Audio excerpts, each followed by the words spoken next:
And welcome back to Variety Awards Circuit. I'm Michael Schneider. And I'm Danielle Turchiano. I think we need to talk about limited series because it's one of my favorite categories every year for winter awards, Emmy awards, I don't care. Obviously right now we're talking about winter awards season, but there's always so many fresh new shows in there that I get excited because it's things that we don't have to say, oh, you already nominated it. Of course you're going to nominate it again. Everything has a relatively level playing field. Yeah, it's exciting because, these are new shows, and these are the first time that we're able to honor someone, even an icon like the one and only Michael Keaton. These people, my people, trusted me.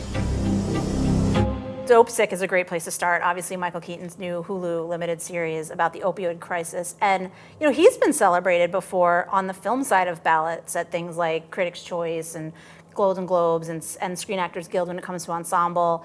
But A, he's stepping into TV, and this is a major deal.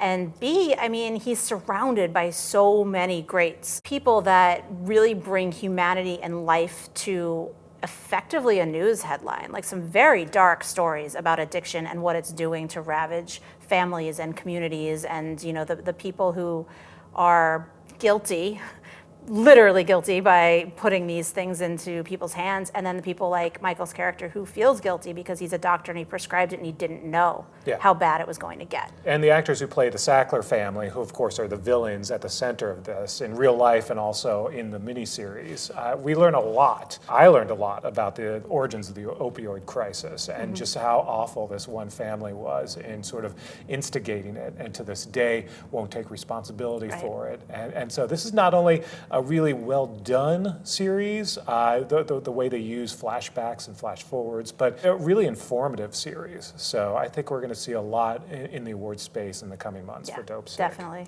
So another limited series based on real life, of course, is the return of American Crime Story, this time Impeachment. Oh, it's such a big show. You're going to be working right beside the people who run the world. Please.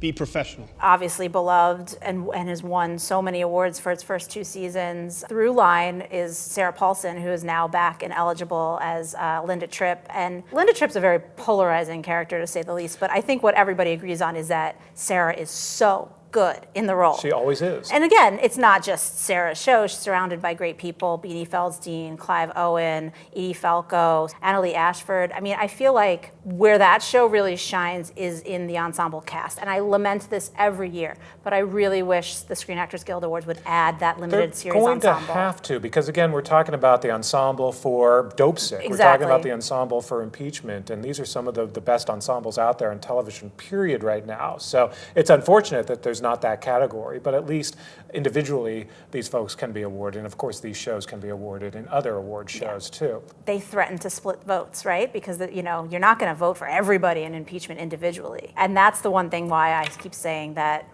ensemble cast category is so important, because the show on a whole wasn't as beloved from the story point. This is such a crowded category, and there have been so many huge hits in the space in recent months. We got to talk about White Lotus. Aloha. Happy to be here. We're on our honeymoon. You're such valued guests.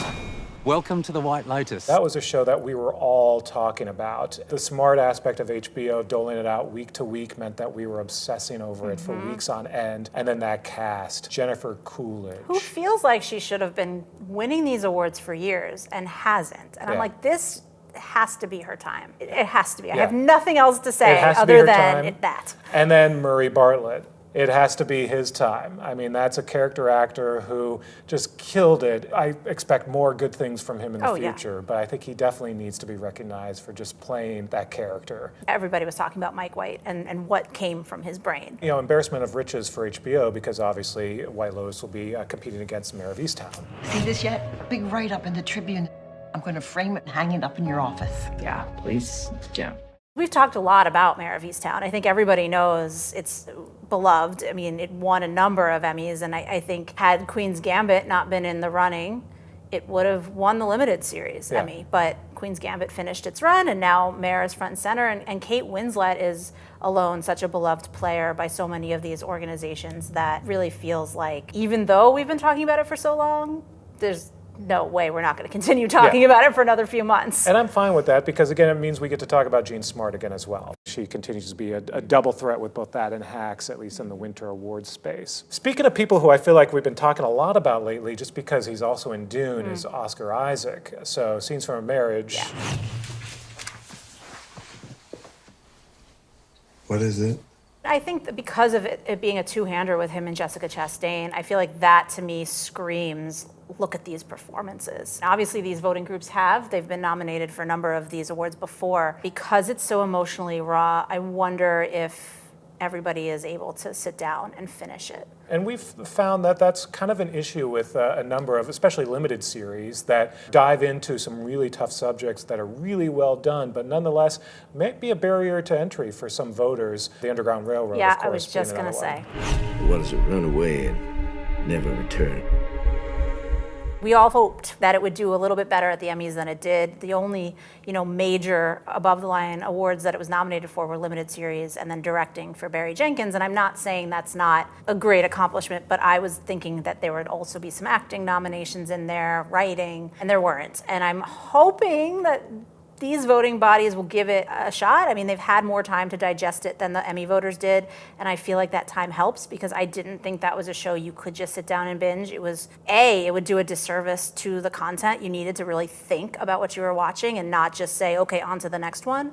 But B, it was very emotionally complicated. And I do hope that, between the time and then maybe there's a little bit of momentum from Amazon pushing on it now, being like, don't forget about this masterpiece of art. And I think it's also, we're talking about different critics organizations that, more likely watched Finished it. Mm-hmm. And you're talking about actors guilds that perhaps because they see the real acting that really carried something like Underground Railroad, there'll be more resonance than there was perhaps with the TV Academy. I have to say, I also think, when you're talking about the resonance, especially from the acting side, anything Nicole Kidman is in feels like awards bait.